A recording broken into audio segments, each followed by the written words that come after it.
Hay voces que, bueno, que resuenan mucho más allá de la música, ¿no? Voces que capturan como el espíritu de una época, la identidad de un pueblo, a veces hasta de un continente entero. Hoy vamos a sumergirnos en la vida y el legado de una de esas voces, fundamentales. Hablamos de Mercedes Sosa. Uf, Mercedes Sosa. Claro, hablar de ella es hablar de la voz de América Latina. Un título que la verdad se ganó a pulso. Pero claro, antes de todos los escenarios mundiales y el reconocimiento, hubo una niña allá en Tucumán, la provincia más chiquita de Argentina, en un hogar muy, muy humilde. Exacto. Y nuestra idea hoy, bueno, revisando las entrevistas, las biografías, los testimonios que tenemos acá, es tratar de entender esa trayectoria increíble. ¿Cómo fue que esa joven tucumana se convirtió en un símbolo global? ¿Cuáles fueron esas convicciones, esas luchas que marcaron su camino? Y sobre todo, ¿qué nos queda hoy de su legado? Tenemos fuentes muy ricas para esta exploración. Sí, hay mucho material interesante. Ok, vamos a desentrañar esto. Empecemos por el principio, ¿te parece? Por ese Tucumán natal. Dale. Nació un 9 de julio, justo el día de la independencia argentina, en 1935. Y las fuentes pintan un cuadro muy claro de esos inicios, ¿no? Una humildad que parece haber sido central. Absolutamente. Y mira, no es solo la anécdota, viste, del padre zafrero Ernesto Tucho Sosa. O la madre lavandera, Emma del Carmen Girón. Claro. Es más bien cómo esa realidad tan cruda, digamos, que se ve en los testimonios, forjó un carácter, una conexión con lo popular que, bueno, nunca la dejó. Hay historias realmente duras sobre las carencias, como esa que cuentan de la madre llevándolos a la plaza. ¿Para distraerlos del hambre? No. Exacto, para que no sintieran el olor a comida de los vecinos, porque en casa, bueno, no había. O el padre caminando días y días para conseguir el trabajo más duro en el ingenio. Eso te marca sin duda. Y está también esa historia curiosa del nombre. Su mamá quería Marta, pero el padre la anotó como Aide Mercedes. Sí. Y aún así, en casa era la Marta. Parece un detalle, pero quizás habla de esa dualidad que tuvo siempre, ¿no? La figura pública y la persona más íntima. Totalmente. Esa Marta era la de la casa, la de las raíces. Y Mercedes Sosa, bueno, fue la figura que construyó, la artista inmensa. Pero volviendo a la infancia, su relación con el canto fue casi instintiva. Ella misma decía eso, ¿no? Que no eligió cantar, sino que la vida la eligió para cantar. Cantaba desde muy, muy chiquita. Y el primer gran paso fue casi una travesura, ¿verdad? Eso del concurso de radio a los 15. Sí, una historia genial. Los padres, que eran muy peronistas, se habían ido a Buenos Aires para los festejos del 17 de octubre. Y ella, bueno, parece que animada por las amigas, va y se presenta en LB12 de Tucumán, pero con seudónimo, Gladys Osorio. Gladys Osorio, ¿de dónde salió eso? Ajá, sí, Gladys por una amiga y Osorio por la abanderada del colegio, parece. Y gana. Cantó Triste estoy de Margarita Palacios. Increíble. Y el dueño de la radio tuvo que ir a la casa a pedirle permiso a la madre para que pudiera cumplir el contrato de 2 meses. El padre se enteró después, escuchándole en la radio. Me imagino la cara del padre. Uf, sí. Y cuentan que ese primer sueldo fue una ayuda importante para la familia en ese momento. Ahí empezaba a asomar la cantora entonces. Aunque todavía, claro, influenciada por figuras más tradicionales como Margarita Palacios, Antonio Tormo. Claro, y cantando en actos peronistas, en algún circo, en la radio, lo que surgiera. Pero después viene un cambio grande, geográfico y vital. Mendoza. Mendoza, sí, un capítulo crucial. Se muda para allá en 1957 cuando se casa con el músico Oscar Matos. Y ahí nace su hijo Fabián, al año siguiente. Exacto. Y en Mendoza, en 1963, pasa algo fundamental. Surge el movimiento del nuevo cancionero. Lo funda ella junto a Matus, el poeta Armando Tejada Gómez, Tito Francia. Un grupo importante. ¿Y cuál era la idea central de ese movimiento? Porque marcó como una ruptura, ¿no? Totalmente. La idea era, digamos, sacar al folclore de esa cosa puramente paisajística o nostálgica que a veces tenía. Querían una canción que hablara de la realidad social, ¿viste? De la vida cotidiana, de las luchas, las esperanzas, de la gente común. Proponían integrar la música con otras artes y sobre todo un compromiso fuerte con la transformación social. Era una postura estética y también política, claramente. Y hay una imagen muy linda que cuentan las biografías. Sí, la de ella escribiendo a máquina el manifiesto, ¿no? Bajo un duraznero, con Fabián chiquito al lado. Es muy potente. Y eso se empieza a ver en sus primeros discos, aunque parece que no tuvieron mucha difusión al principio. La voz de la zafra, canciones con fundamento. Exacto. Son como documentos de esa búsqueda inicial. Valiosísimos hoy. Y en lo personal, bueno, la relación con Matus fue central en esa época. Ella contó que se enamoró de sus canciones, de su talento. Decía algo como, un hombre pobre, pero autor de las canciones más hermosas. ¡Qué lindo eso! Sí, pero también fue una relación difícil. Según contó Mercedes años después, aparecieron los celos profesionales, otras complicaciones. Y terminaron separándose en 1965. Y él la dejó sola con Fabián. Sí, y eso fue un golpe terrible para ella, emocional y económicamente también. Ella usó la palabra destrucción para hablar de ese momento. Muy fuerte. ¡Qué año difícil ese, 1965! Y sin embargo, es el año de su consagración pública en Cosquín. Aquí es donde se pone realmente interesante. Ah, Cosquín 65. Un antes y un después. Siempre se cuenta la historia de Jorge Cafrune subiéndola al escenario casi de prepo, ¿no? Pero las fuentes dan algunos matices. ¿Fue tan espontáneo? Es una historia con sus vueltas, sí. La versión más famosa es esa. Cafrune desafiando a la comisión del festival, que supuestamente la tenía vetada, y haciéndola subir con esa frase célebre. Les voy a ofrecer el canto de una mujer purísima. ¡Qué frase, eh! Tremenda. Otras fuentes sugieren que sí, que había resistencia de la comisión, quizás por su afiliación ya conocida al Partido Comunista, como que no la querían ahí formalmente, pero que la movida de Cafrune pudo haber sido algo un poco más conversado, digamos, para darle visibilidad sin generar un conflicto tan abierto con la organización. Sea como sea, el resultado fue explosivo. Indiscutible. Ella subió sola con su bombo, cantó Canción del Derrumbe Indio de Yupanqui y la Plaza Próspero Molina se vino abajo. Una ovación tremenda. Ella misma siempre dijo que ese momento fue definitivo. Le abrió las puertas de par en par. Consiguió contrato con Philips, con Polygram. El reconocimiento masivo empezó ahí. Y a partir de ahí, bueno, la carrera despega fuerte. Llega el disco Yo no canto por cantar en 1966, las giras internacionales, y empieza a grabar esas canciones que hoy son parte del ADN de Latinoamérica, ¿no? Al Jardín de la República, Canción con Todos, de Tejada Gómez y César Isella.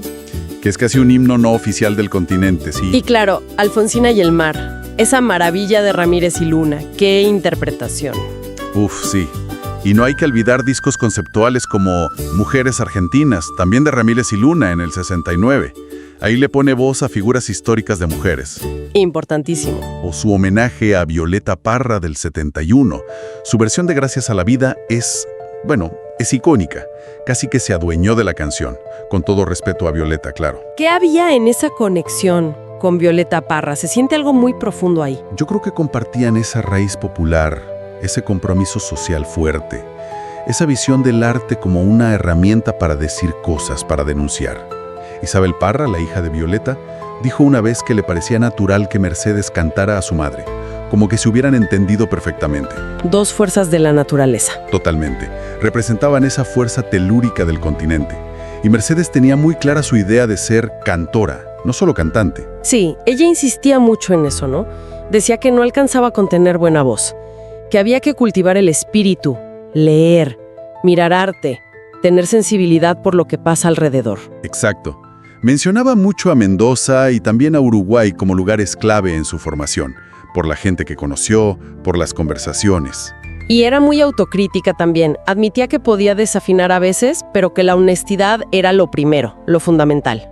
Esa honestidad y ese compromiso, la pusieron en la mira cuando llegó la dictadura militar argentina en el 76. El clima se puso muy, muy pesado. Las fuentes son clarísimas en eso. Censura, amenazas. Ya en el 75, la AAA, esa banda parapolicial de ultraderecha, la había amenazado. Sí. La incluyeron en listas negras, prohibieron pasar sus discos en las radios.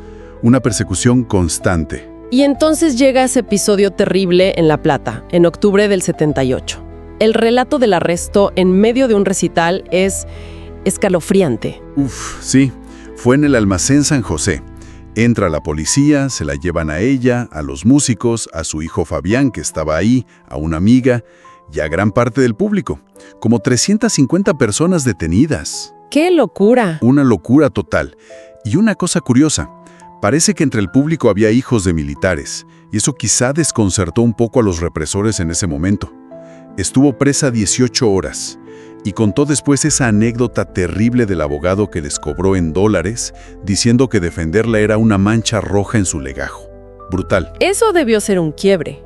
Pero la decisión final de irse vino un poquito después, ¿no? ¿Con lo que pasó en Pinamar? Exacto. Enero del 79.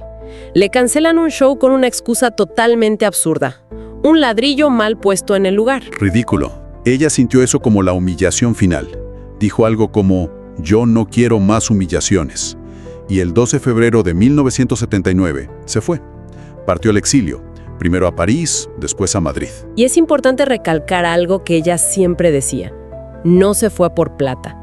Ya era una figura internacional recontra consagrada. Fundamental entender eso.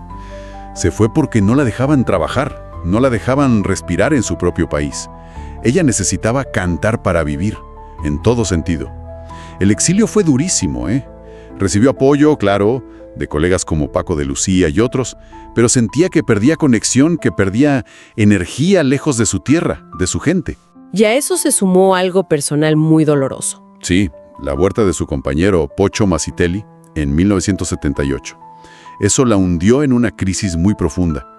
Y hay que aclarar, porque circularon rumores, que no vivía con lujos en París ni nada parecido.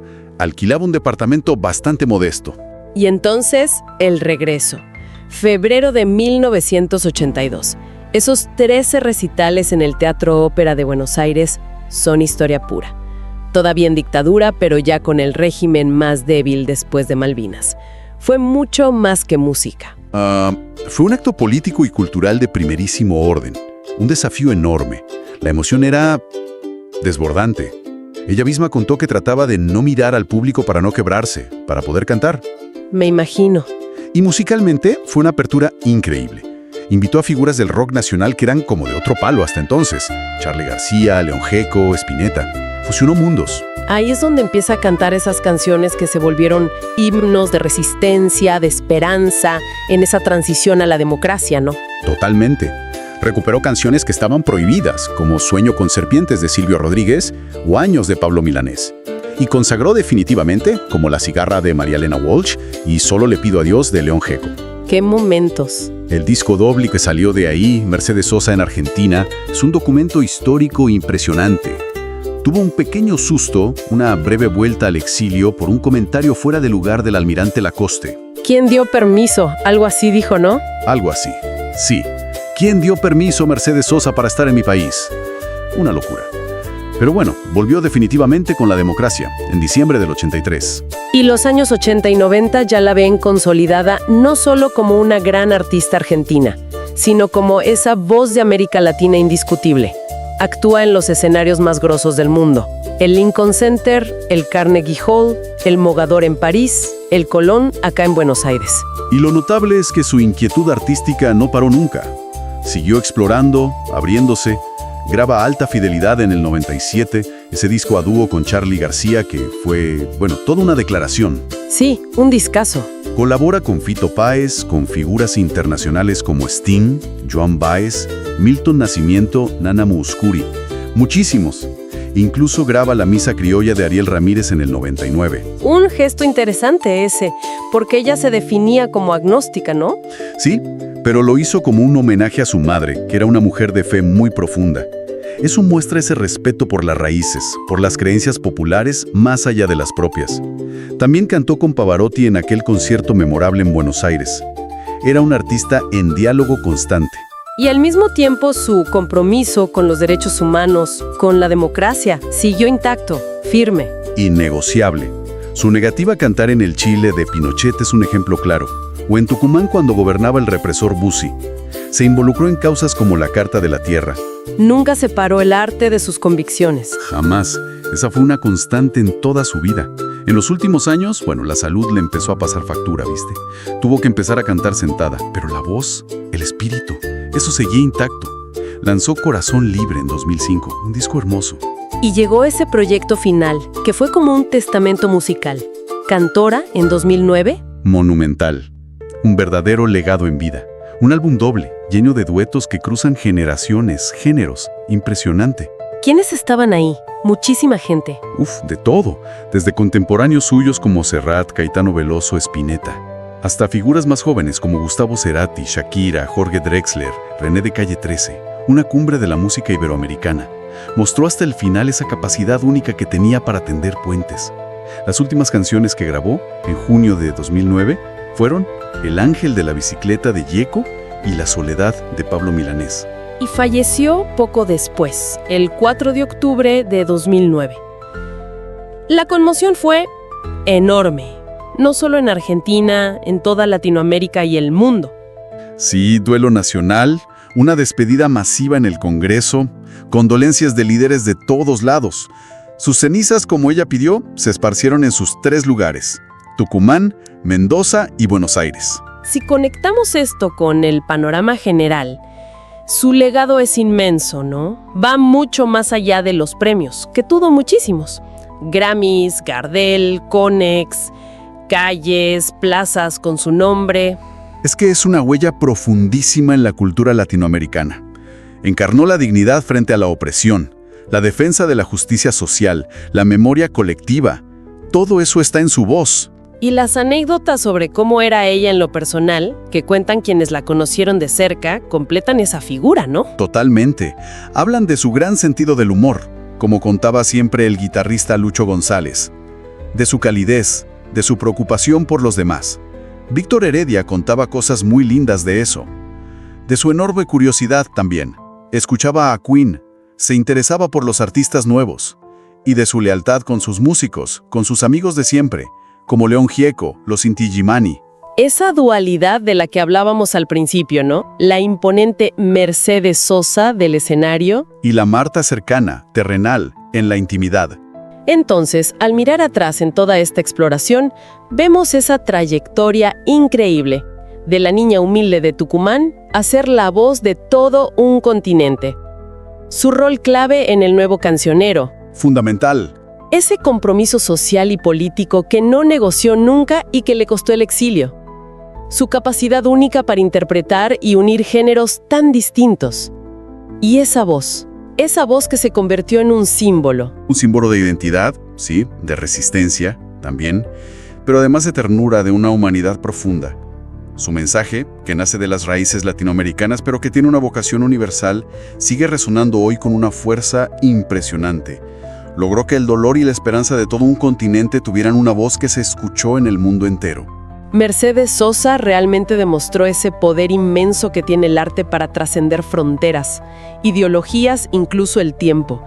Representó la voz de los que a veces no son escuchados, pero también la capacidad de diálogo, de encuentro. Y eso, bueno, nos deja pensando, ¿no? Nos deja una pregunta flotando. ¿Qué voces hoy en día continúan ese legado tan complejo de tener puentes, de dar voz a las realidades tan diversas de nuestro tiempo, acá en Latinoamérica y también más allá?